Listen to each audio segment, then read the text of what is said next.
with everything changing so fast, I'm from the social media industry, so I think that only social media is changing. But everything, your ops, your front office, the way you display your food, the types of food people are having now, people are getting more health conscious, or depending on which city, which part of the city, people might not be getting health conscious. So to understand a customer and to evolve is so important.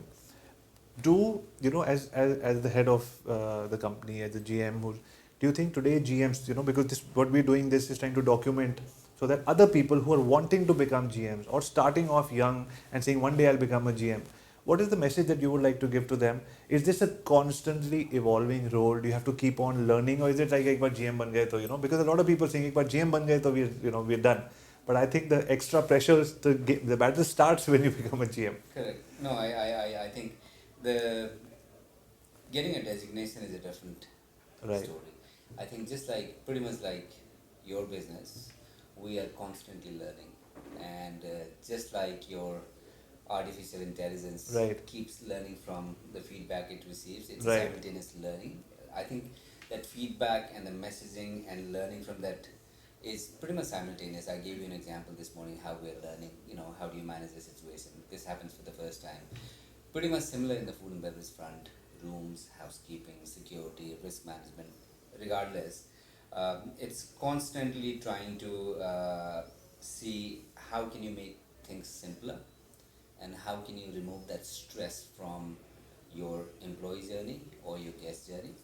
And your role as a leader would be constantly identify sources of different learnings and see how you can make things simpler. Your job is basically to uncomplicate, untangle processes and systems, and make it very, very simple. So you give a direction and say like, okay, this is what we need to do, and you build up a team. You have the right man, right woman in the place, and then your job is to make things simpler, with your experience. And then it doesn't mean that the GM would know everything. You start asking the right questions and learn from your team as well on a daily basis. I'm amazed by how a trainee, takes of course, so a lot of learning, and simultaneously, like evolving yourself.